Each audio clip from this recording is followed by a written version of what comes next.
Hey guys, it's Rene Earnhardt here, and I'm Kerry Earnhardt. So we have a lot going on in this area, in this Patterson Farm Road community. it's been buzzing, that's for sure. Yeah, and it's kind of been eating at me. Well, you know what? That's a great way to kind of lead into this. So 2 years of going through a matter that we're heavily involved in. We haven't known about it for 2 years, though.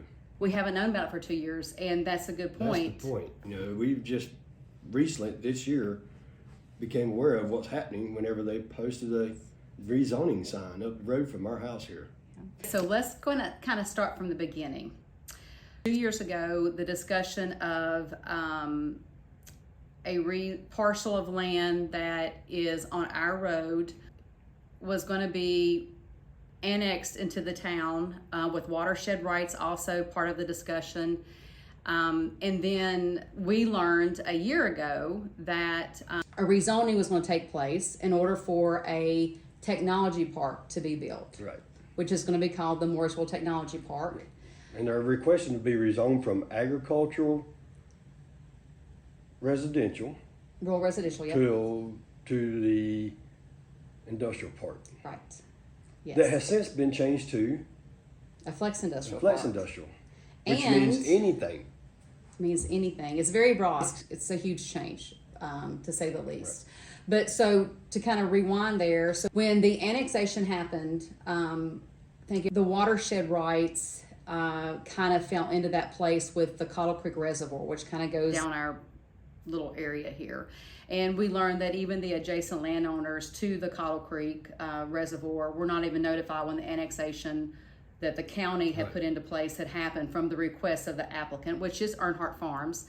And so as that kind of snowballed into where we're at today, the annexation happened, and then lo and behold, there was a rezoning sign that was posted on the piece of property, which consists of 400 acres, that the applicant is looking to rezone from agricultural, residential to industrial, and the community took notice of that. Right. Thankfully, we took notice of that because I think there were, you actually were out of town. The first meeting, I think that was the planning board meeting that you all went to. Yes. It was a small group, I think, at that time. We filled the room. Yeah, there was standing room only at that one whenever we attended it. And so when it went in front of our town, which is the Mooresville Planning Board, it basically was represented by one gentleman by the name of Dan Brewer for, I think his name is Bowman Construction, Bowman Development. And that was the representative for the applicant, Earnhardt Farms. And so adjacent landowners and folks that have homes in this area were told was that it was just going to be manufacturing and stuff. And so our roads are backcountry roads. I mean, we live in the country. And so a lot of concern was construction because we didn't know what was coming in. No one, it was very, very little that the applicant's representative had informed anybody or even presented to the planning board of what it was going to be. So thankfully, the planning board, with a vote of 8-0, denied it. Yeah. Went back, it got taken back up to the board, and at that point in time, the applicant had a new company that had been brought into the mix that we learned about, which was called TRACT, TRACT. And at that point, it was more transparent of a data center that was going to be coming in. And again, that was all that we knew. It was still just going to be the industrial park. So long story short, where we're at today, it is now to the town commissioners. And what we have learned is that they requested back in June a public work session. And during that public work session, it really shined light on who TRACT is. Yeah. And exactly what the intent is of the applicant, Earnhardt Farms. Not vague on everything of what all is going to be there. And we know it's going to be buildings. Mm-hmm. It was going to be 10 generators. It ended up being 120 diesel generators. And also these chillers on top of these buildings. Oh, the buildings are only how tall? I think they said we'll only build it at 85. 85. But then the chillers are another 10 feet tall. So that's 95 feet. You know, and where we're getting at is, this is the last sliver of agricultural residential land, south of Iredell. Last sliver. And if it gets incorporated in, that incorporates other parcels to be rezoned. Up to 1,000 acres. Well, over 1,000 acres. So what happened was that the planning board now, they said, okay, instead of it just being the 400 acres that's going to be rezoned to flex industrial, we're going to extend that out and make it the entire Ward 3, which then opens up over 1,000 acres of land in Patterson Farm community area and the adjacent land that will now be under a rezoning to flex industrial. And that kind of got slipped in there, and a lot of people don't even realize that we were so focused at the beginning on the data center coming in and what was happening at that 400 acres. But then it's like, oh, by the way, well, that flex industrial is going to then encompass over 1,000 acres if this gets passed. And so that completely changes the landscape of homes. And again, we're rural residential. We're a thriving rural community. We have homes that have been built. Yeah, there's one big parcel, 200 acres. It was homes built on it. Yeah. You know, another 12 acres up the road had like 5 homes built on it.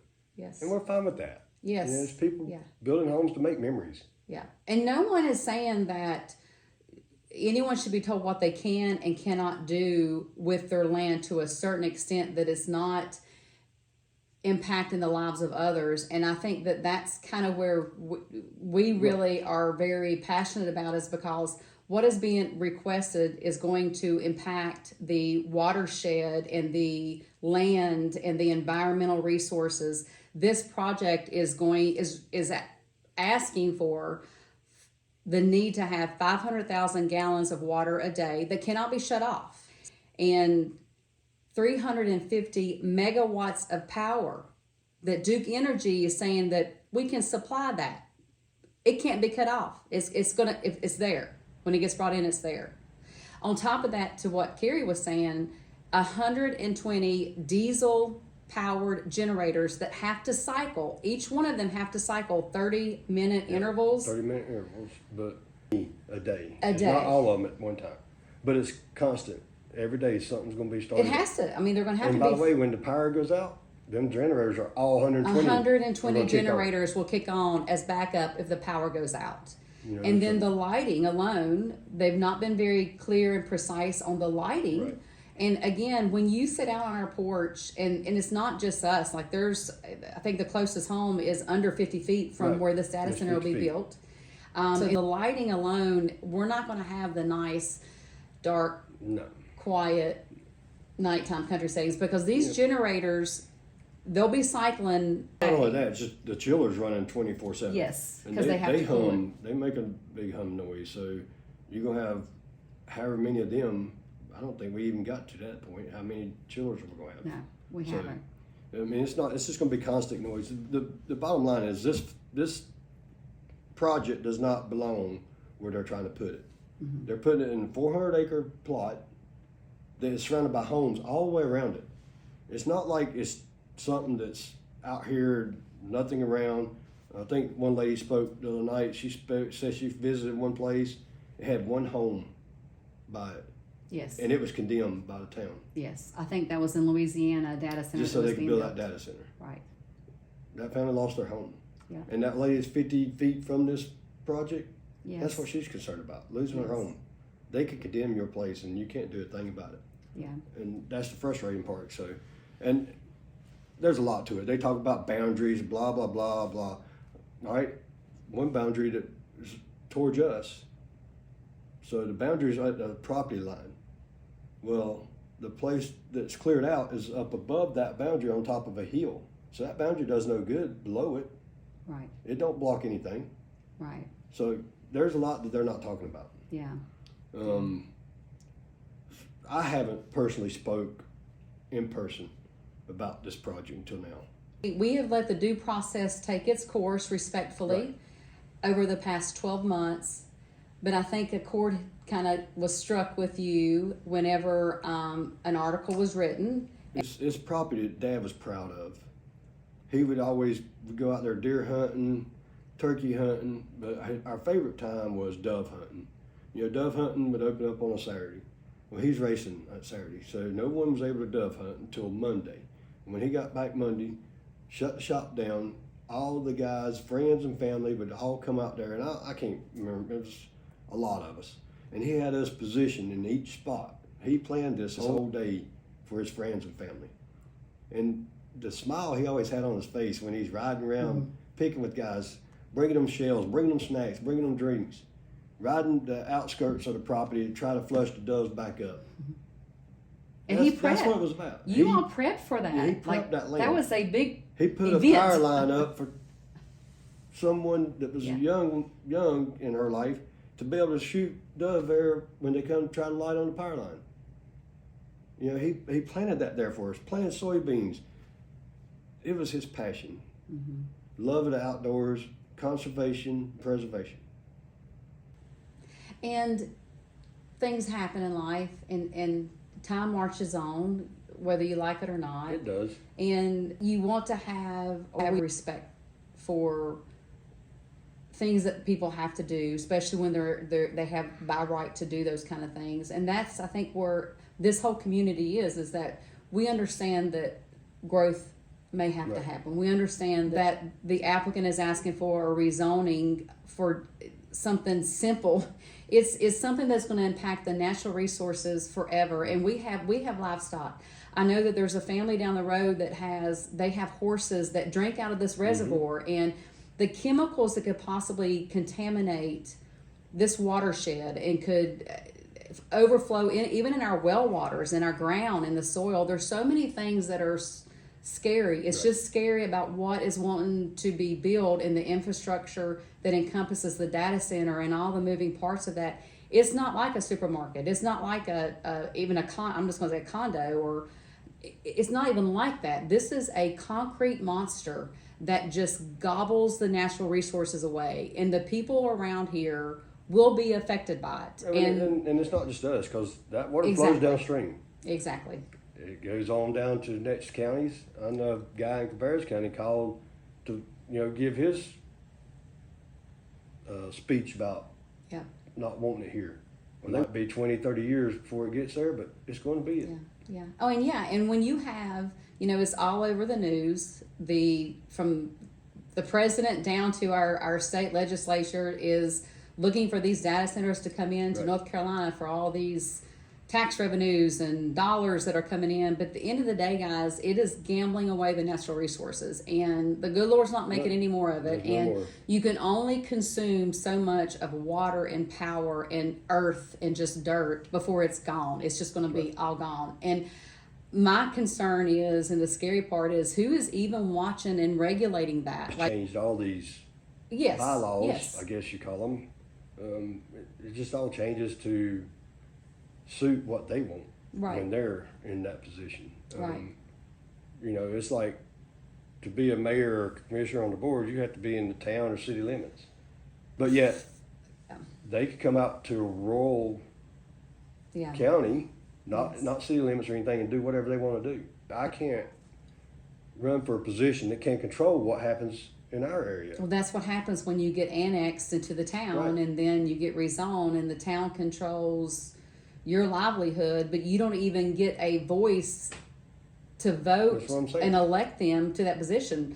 We're at their mercy, but we don't even get a vote on them, these people that are making the calls. And I will say this, the steps that has come from your county commissioners to your economic growth department, which I will tell you all people, you need to pay attention to your economic board that is in your jurisdiction. Yes, because that is what we're being told. This is all stemmed from the economic growth that's coming in and so forth. But the town commissioners, the Mooresville Town Commissioners, ask the right questions to at least expose the depth of the natural resources that this structure, this infrastructure is going to take. Let me finish. They did, but did they do it for the right reasons?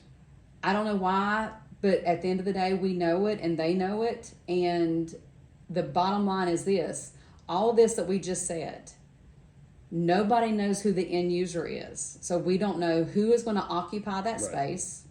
No one can tell us that. They can't tell the county, when the county sent it through, no one told the Mooresville Planning Board who that occupant was going to be. They sent it through. So now it's at our town commissioners. Right. And how anyone could look at this project from the beginning to the end and make a competent decision that it is legitimate enough that it is going to be a positive impact on our community 5, 10, 15, 20, 40 years down the road is unimaginable how anyone can make that vote for that. It really is, because there's so little we know and so much that they're wanting that there's no way that I could make that decision on it. I think the big thing is they talk about the amount of tax revenue they're going to bring in, the amount of jobs they're going to bring in, and we all know. We don't even know. You can bring 139 jobs in. I could tell you that I won't bring you 500. Is somebody from South Carolina going to be coming to work here, or is it Yes. people in Iredell County? How do you know that if you don't even know who the end user is? That's what I'm telling you. They got a plan. Yeah. So you recently did you kind of spoke out in public on the comment about the data center, and your dad was involved in that. That kind of struck a lot of chords with a lot of people. It kind of went crazy all over the media, right. And media has reached out. And there's one thing that I know when you personally chose at that point in time that you'd had enough and that you just wanted to make it clear that your dad wasn't a part of that. Right. The headline was correct. Your family is involved with this rezoning Right. and annexation to build a data center. But your dad would not be part of this. Your dad would not Right. want anything about this data center. And I think I can say with confidence that even if your dad, let's just be devil's advocate, even if your dad was a part of something of this nature, he would be right here in the community answering the questions. Right. He would be showing up, he would be speaking up, and he would try to have as much clarity. We may not like it, the people may not like what he had to say. But it ain't going to be about a data center. It might be homes being built. Yeah. Something that is useful. Yeah. And don't deplenish our nature and dirt. Yeah, it was a lot of people just assumed that your position was related more on an estate or a trust or a will, and it was not that. Like, this is where we live. Yep. It had nothing to do with that. It was simply saying that this is a rural residential area that has lots of homes. Mm-hmm. And an infrastructure of this sort does not belong in a place like this. Yep. And you did not want your dad associated with that. Yeah. And I think, some people have voices that reaches further than others. And if my voice is that voice, I'm here to speak it for our community, for our neighbors, for our family, for our friends. Yeah. That's going to deplete this community in this area. One thing I feel we're guilty of, or I feel really guilty about, is that this whole experience has really educated me on being more involved in your community. Mm-hmm. And I feel like we all could do a little bit better with that. I don't want this to leave our hometown. I don't want this to leave our community or our family and friends and go to someone else's place. I don't want that to happen. So with these data centers being built and all this publicity about the Apple and Google and Facebook and Amazon coming in and the support from the president and so forth, at the end of the day, they've got to come up with a more efficient way of building these data centers, because the natural resources are just going to be depleted. Yep. There's no earthly way that we can continue to go down this path with data mining and well, I mean, this news this morning, there's going to be $100 billion contributed to provide for data centers in North Carolina. They're pushing it. Yeah, but they don't belong in areas that are not zoned for them. Go into the industrial parks. They got to go where they're supposed to be, but you don't disrupt the lives and you don't disrupt the wildlife and the environment and nature to be able to build these, because at the end of the day, it's only going to last for so long. And then what are we going to have? Dried up creeks? And they're there now. I mean, the Colorado River. There's a lot that people don't know that we have kind of we've learned really fast. And so anyway, if anything positive kind of comes out of it is that we definitely have learned a lot from the politics side of stuff. but also, you know, you are an avid outdoorsman. We're an outdoor family. We love nature. We try to preach to our kids and live that life of, you know, conservation and preservation of the land and wildlife. And this is completely against anything that we would ever I want. think as individuals, we should become more aware of what's going on around in our community. Like you said, reach out to the economic resources and pay attention to whatever's posted for hearings, rezonings, just anything. So this is the nuts and bolts, the meats and potatoes of what the Mooresville Technology Park data center is going to be. It is going to consist of approximately 5 buildings. In order for these buildings to be running, it'll take 500,000 gallons of water a day. It'll need 350 megawatts of power that Duke Energy says that they can deliver. And it'll need 120 diesel generators as backups. And the diesel generators have to cycle 30 minutes each. But you think of the emissions that's going to be given off just in the air alone, right, and the people that are going to be breathing that. The humming noise, the sounds that come from these data centers are constant, 24/7. The light pollution, we don't even know what the light pollution is going to be. We've been told one thing at one meeting and then another in another meeting. So there's no complete concrete guarantee of any of this, of anything that I just said. Because it's going to be years and years before they get this all built up. So it might be 10 years before it's ready to be Oh yeah. used. Yeah, I mean, that's the key. So Tract, the developers, they have never even finished a project yet. There's not even really a complete turnkey operation that they can show. We could look at, at least we got next 10 years that our streams and fields and stuff aren't going to be contaminated. Yeah, but The you got to positive side of remember. it. But you got to remember, if they bring that power in, I know. and they have that water that's coming in, that water and that power is going to be sitting there until it can be hooked up and used. And so, guess who's going to be paying all that? Well, I know we are, but The customer is going to be still, paying I'm that. just The saying. town, the taxes will be somewhere down the line, and then I just want the commissioner board and even the mayor to consider what's going to be the future from this facility being built. Just think about it, and hope y'all make the right decision.